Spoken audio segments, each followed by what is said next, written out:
Right. Hi boys and girls. Got a great book today. Hope we're well. You well, Lily? You well, Alfie? Okay, Alf? Happy birthday for yesterday. 2 years old now. Oh my God. Lily, are you okay?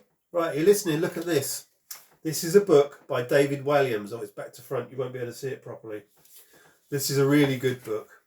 It's called There's a Snake in My School. Can you believe that? A snake in my school? Yeah. Okay. It's a really good book. Right. Mr. Bright had told all the children in his class it was bring your pet to school day. Everyone rushed into the playground to meet the animals. Can't imagine taking Hugo to school. Anyway, there was a stupidly cute gerbil. Little gerbil. There was a tiny weeny goldfish. Someone had brought a really tall dog. Someone had brought a really fat cat. And someone had brought a 100-year-old tortoise. That's older than me and Mummy and Daddy. 100 years old. Wow, imagine all that in the playground. Anyway, the last to arrive, as usual, was a little girl called, not Lily, Miranda. She was riding on the back of an enormous, slithery snake. Ugh. Meet Penelope, my pet python, she said. Wow. On seeing the snake, the other children all screamed. Ah! What a crazy thing to bring to school, a snake. Well, Miranda, she loved being different. Yeah, she always stood out at school with her individual uniform and her cartwheels down the corridor when everyone else was walking, and her funny answers in class. Yeah, one of the questions the teacher said was, what ended in 1945? Well, the answer was the war. Do you know what she said? What ended in 1945? She said 1944. Everyone laughed. Anyway, a python. Got me teeth. I need to put my teeth back in. A python is rather an unusual pet, but Miranda and Penelope had so much fun playing together. For the little girl, the snake would pretend to be a balloon. The snake would pretend to be a scarf wrapped around her neck. Or he'd pretend to be a hula hoop so she could go like this round his middle. She could pretend the snake was a telescope. And sometimes, when they were both feeling very, very mischievous, she could pretend it was a third arm. And it could be very, very naughty. Anyway. Come and give her a tickle, encouraged Miranda. But the other children were way too scared. Penelope was a python after all. And pythons eat people. They do, they eat people. Ugh. All pets were frightened too. The large dog yanked his lead, sending his tiny little owner flying because the dog was so scared. The goldfish tried to hide behind some water. Can't do that. The tortoise, he's very slow, tried to run for it. The cute gerbil thrashed his little gnashers and he didn't look cute anymore. The fat cat just carried on napping. That's what they do, innit? Miranda slid down her snake. The little girl tickled her python under the chin, and the snake actually smiled. See? He's very friendly. Can you see what happened? See the gerbil? See the dog taking his owner for a walk? There's the tortoise trying to run away, the goldfish trying to hide behind water, and the cat just burying his hand. But Miranda just tickled the snake under the neck, under the chin. He started to smile. Bit strange, isn't she? Anyway, soon everyone was gathered around to look at Penelope the snake.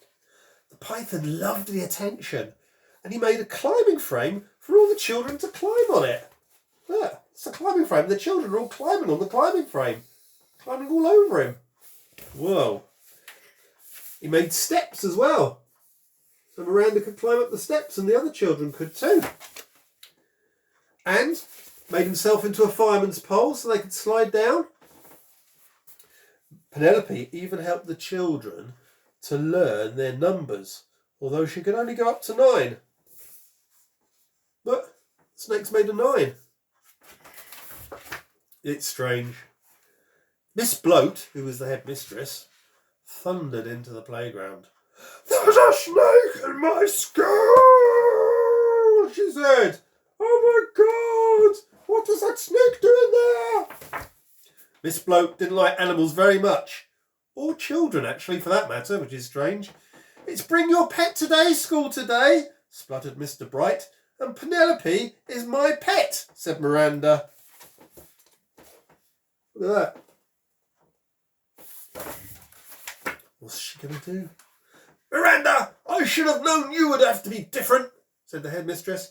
"A snake is not a pet, it's a menace," snapped Miss Bloat. "Mr. Bright, all these filthy beasts are confiscated."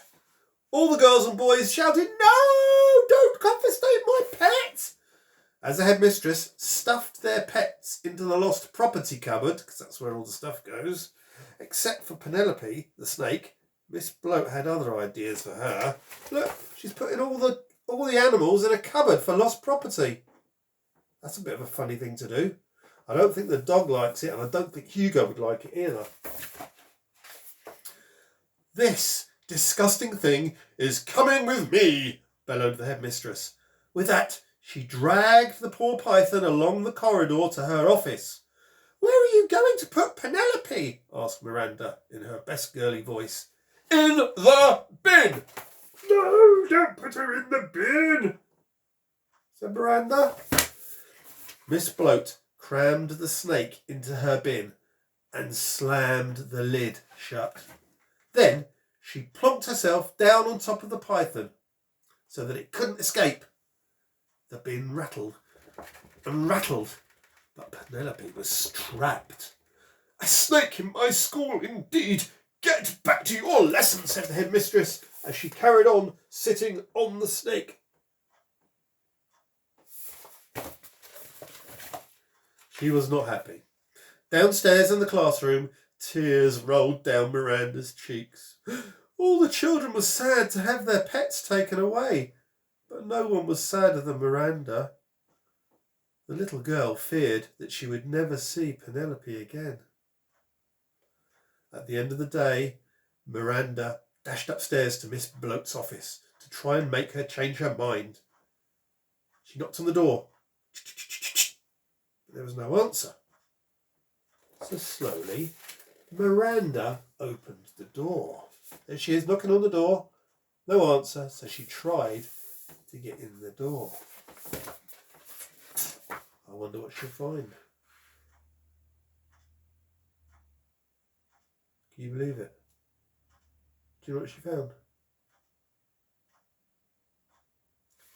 She found Penelope sitting behind the headmistress's desk. Miranda couldn't believe it. She ran up to Penelope and gave her a big, big hug. Miss Bloat was nowhere to be seen. So the girl grabbed the key on the desk, ran to the lost property cupboard where all the other animals were, and as fast as she could, she unlocked it. And at last, the animals were free.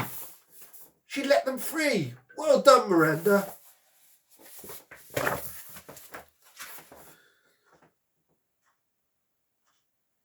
Whoosh!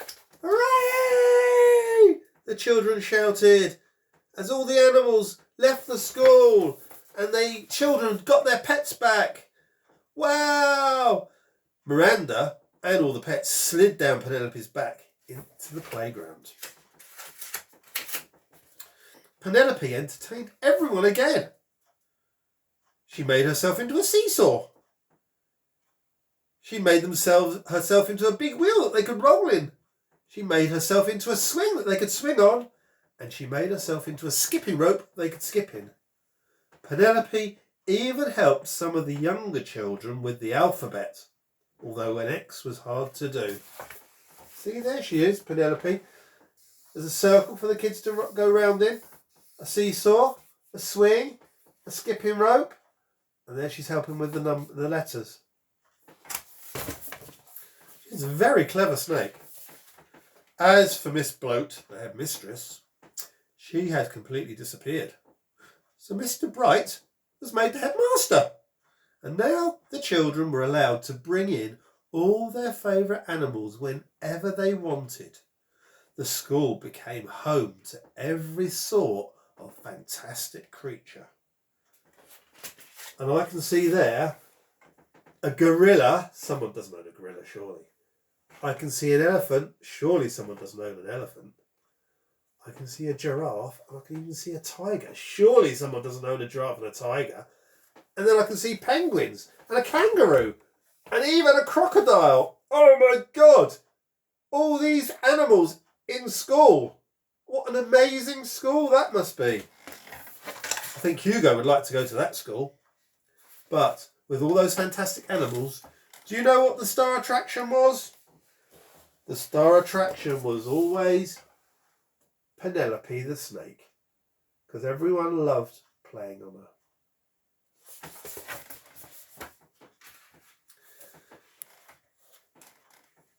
Do you know what? Something strange happened. There was a big bulge in the snake's tummy. What could that be, Lily? What do you think that could be? But I tell you what, it was a bulge the shape of Miss Bloat. I think the snake's eating the headmistress.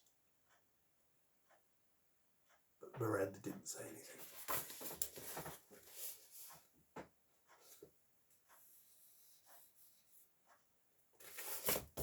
That's the end of the story.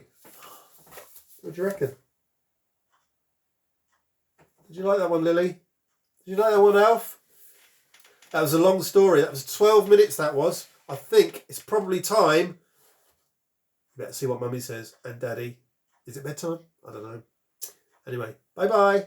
Bye-bye.